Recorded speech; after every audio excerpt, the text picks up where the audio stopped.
Camarades, salut! Salut camarades! Alors, nous sommes ici ce matin au nom du syndicat national des agents administratifs de la santé de Côte d'Ivoire en abrégé SINASI, section CHU de Cocody. Ce matin, nous observons un mot d'ordre de grève de la section locale sur une affaire qui date de début 2020. À l'issue de quelle affaire, deux de nos camarades ont été incarcérés depuis le 24 novembre 2022. Et donc, nous avons toujours jugé que cette affaire a été traitée de façon injuste depuis le début de l'enquête jusqu'à la conclusion de cet audit-là. C'était une conclusion vraiment très partisane et triée sur le volet pour faire porter le chapeau à nos camarades qui, nous estimons, n'ont rien à voir avec cette affaire. Il s'agit d'une affaire de détournement de plus de 200 millions orchestrée au CHU de Cocody, ne serait-ce que sur une période de 6 mois. Et donc, nous avons toujours exigé la libération immédiate de nos camarades, parce que ce ne sont pas des voleurs. La reprise et la poursuite de l'enquête, c'est-à-dire la reprise de l'audit et la poursuite de l'audit, et en tout cas la démission de ce directeur-là, qui ne fait que créer des problèmes aux agents de santé, aux agents de la santé. Nous sommes ses collaborateurs ici présents, mais nous ne nous sentons plus en sécurité à travers quelqu'un qui est toujours prêt à créer des alibis et autres pour incarcérer les agents de santé. Alors ce matin, nous sommes ici pour observer effectivement ce mouvement de grève, largement suivi des agents de la santé. Et comme vous pouvez le constater, chers amis de la presse, on a été opposé farouchement aux forces de l'ordre, qui de la gendarmerie et de la police avaient plusieurs tentatives d'arrestation, qui par la grâce de Dieu se sont soldées vaines. Et nous voulons dire à tous les autres camarades de continuer à suivre le mouvement. Parce que ce mouvement ne tendra pas à se nationaliser tant que nos camarades ne sortiront pas de cette prison-là, qui n'est pas leur place. Alors aujourd'hui, c'est le premier jour. C'est un lancement, mais ça va continuer sur 3 jours et reconduire de façon tacite, comme nous l'avons notifié dans le mot d'ordre de grève.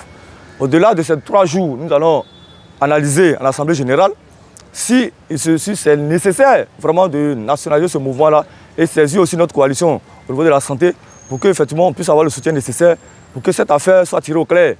Il faudrait qu'on soit précis. Nous ne disons pas qu'on doit libérer les camarades et qu'il n'y ait pas justice. Nous voulons qu'il y ait justice, mais il y ait justice vraiment dans une vraie justice. Que les audits soient de vrais audits et de vrais résultats. Mais que ce ne soit pas des choses tripatouées pour que nos camarades soient comme des boucs émissaires. C'est ce que nous déplorons. Et donc, voici pourquoi est-ce que nous avons aujourd'hui, vous voyez toujours un bandeau rouge, pour exprimer notre mécontentement face à cette situation que nous ne voulons pas accepter. Voilà, donc ce n'est pas du vandalisme. Vous avez vu trouver les camarades, ils sont vraiment chacun de façon respective par rapport au thème du mot d'ordre de grève.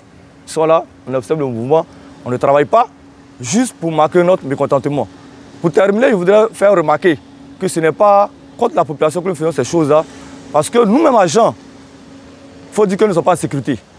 Parce qu'on travaille toujours avec une psychose de pouvoir se retrouver un jour dans la même situation, puisque les conditions de travail n'ont pas changé malgré les recommandations de l'audit qui a demandé qu'effectivement un certain nombre de dispositions soient prises pour que de tels actes ne se reproduisent plus. Au grand désarroi, nous constatons qu'on continue toujours comme par le passé. Donc ça fait peur aux camarades. Qu'est-ce que pour que demain, s'il y a un autre audit encore, alors qu'on travaille toujours dans le même contexte et dans le même système, on ne va pas être incriminé avec les mêmes injustices que nous constatons à ce moment-là. Et donc, ce n'est pas un mouvement contre la population.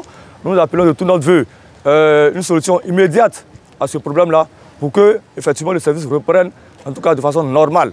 Parce qu'en ce moment, on essaie de trouver des palliatifs, mais ça ne marche pas. Les camarades qui sont là sont tous des fonctionnaires et ce sont des gens quand même qui ne sont pas manipulés, qui sont là. C'est en tout état de conscience qu'eux-mêmes ont pris la décision d'arrêter le travail au vu de l'incarcération de deux de leurs autres camarades qui sont en ce moment à la MACA. Voilà, donc c'était juste ce point de presse au premier jour de ce mouvement de grève qu'on voulait faire à tous nos camarades et aussi à la presse, à nos autorités et aussi à la population de Côte d'Ivoire pour qui nous avons décidé de travailler.